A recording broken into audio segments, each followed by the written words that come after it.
안녕하세요. 2023년도 법원행정고등고시 오늘 27번 문제 여러분과 함께 풀어보도록 하겠습니다. 자, 오늘은 증거인멸죄와 무고죄에 관한 문제네요. 증거인멸죄, 무고죄. 국가적 법익에 관한 죄 중 가장 마지막에 배치되어 있는 죄지만 항상 시험에는 어떤 시험이든지 간에 한 문제 이상씩 출제되는 부분입니다. 그리고 굉장히 까다로워요. 증거인멸죄. 그리고 실질적으로 이 형사 관련된 사건에서 이 검찰 쪽에서 이 증거인멸죄 이거 엄청나게 많이 그 공소장에 적용 법적으로 넣었습니다. 왜냐하면 죄인들의 본성이에요. 본성.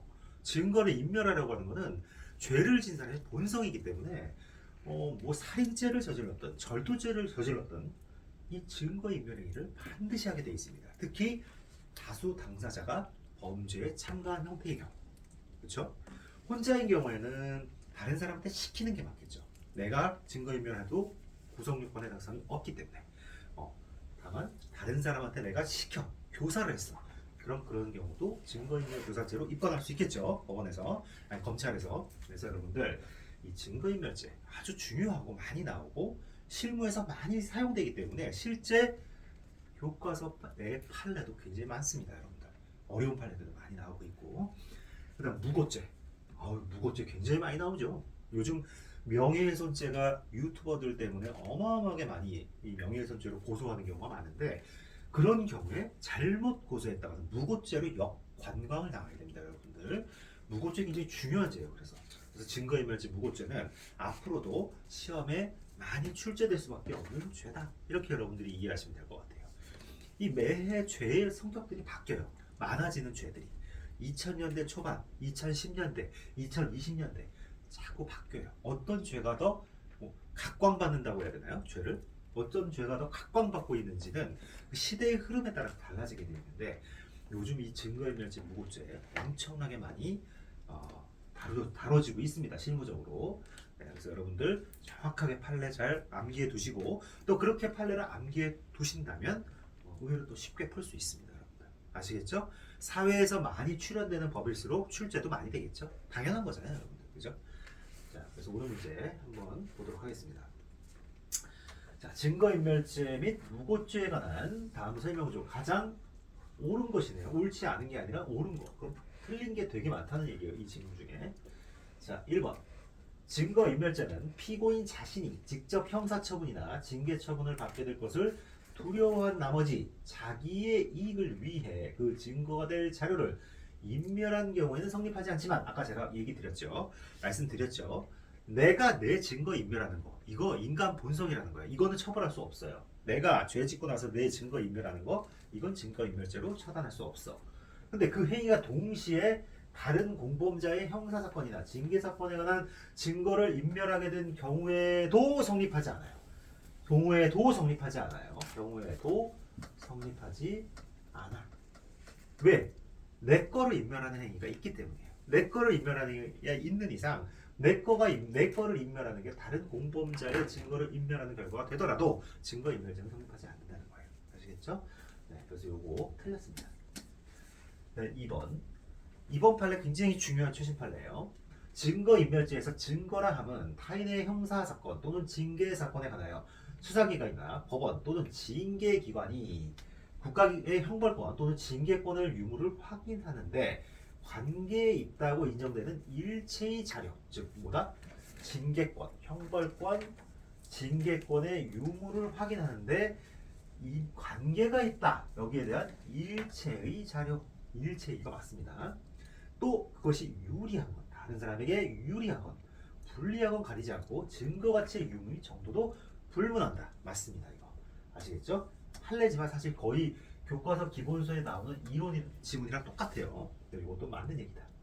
그다음 세 번째, 공동 피고인 중 1인이 타 범죄로 조사를 받는 과정에서 사법경찰관 및 검사의 신문에 따라 다른 공동 피고인의 범죄 사실을 진술한 경우에 이 진술 내용이 허위라면 이건 무고에 해당하는데 아니죠. 무고는 제일 중요한 게 뭐예요? 자발성이죠. 자발성. 내 스스로 자발적으로 허위 신고를 해야 되는 거예요. 검사 및 사법경찰관의 추문에 따라서 진술했다? 신문에 따라 진술했다? 자발성이 없잖아요. 이거 자꾸 수사기관에서 압박해서 시킨 거잖아요. 이런 거 무고죄 안 된다는 거예요. 자발성이 결여돼서. 그래서 3번이 틀렸어요. 아까 2번이 결국 답이네요. 물어보니까. 네. 그다음에 4번. 고소인이 A에게 대여하였다가 이미 변제받은 금원에 관하여 A가 이를 수개월간 변제치 않고 있었던 점을 이미 변제받았어요. 이미 변제받았는데 얘가 이를 수개월간 변제하지 않아서 뭔가 짜증이 났었나 봐요. 그러다 보니까 이 사람이 뭐라고 했냐면 위 금원을 A가 착복했다는 표현으로 고소장에 기재했어. 이것이 A로부터 아직 변제받지 못한 나머지 금원에 관한 고소 내용의 정황을 과장한 것이거나 또는 주관적 법률 평가를 잘못하였음에 지나지 아니하는 것이라 하더라도 이는 허위 사실을 고소한 것은 아니죠. 이거는 아직 변제받지 이 착복했다는 표현이 예를 들어서 얘가 100만 원을 빌려줬는데 70만 원밖에 변제를 못 받았어요.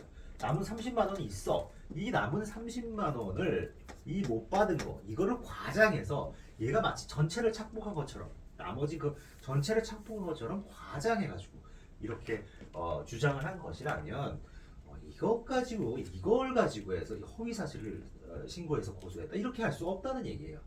아시겠나요, 여러분들? 그래서 이거는 A로부터 아직 변제받지 못한 나머지 금원에 관한 고소 내용의 정황을 과장한 거잖아요. 30을 못 받은 거를 마치 전체를 못 받은 것처럼 과장을 한 거잖아요. 또는 주관적 법률 평가를 잘못하였음에 지나지 아니한다면 이 경우에는 허위 사실을 신고한 것이라 부르기는 어렵다. 무고죄는 아니다. 이런 취지죠. 그래서 이것도 또 틀렸다. 지문이 4번. 5번. 강간을 당하여 상해를 입었다는 고소 내용은 강간을 당해서 상해를 입었다는 고소 내용은 하나의 강간 행위에 대한 고소 사실이죠. 그죠? 이를 분리해서 강간에 대한 고소 사실과 상해에 관한 고소 사실의 두 가지 고소 내용으로 볼 수 있고 아니죠. 하나의 강간 행위에 대한 얘기잖아요. 그죠? 피고인이 공소의 A로부터 강간을 당한 것이 사실인 이상 이를 고소함에 있어서 강간으로 입은 것이 아닌 상해 사실을 포함시킨 경우에는 고소 내용의 정황을 단순히 과장한 것이 아니므로 따로 무고죄를 구성한다?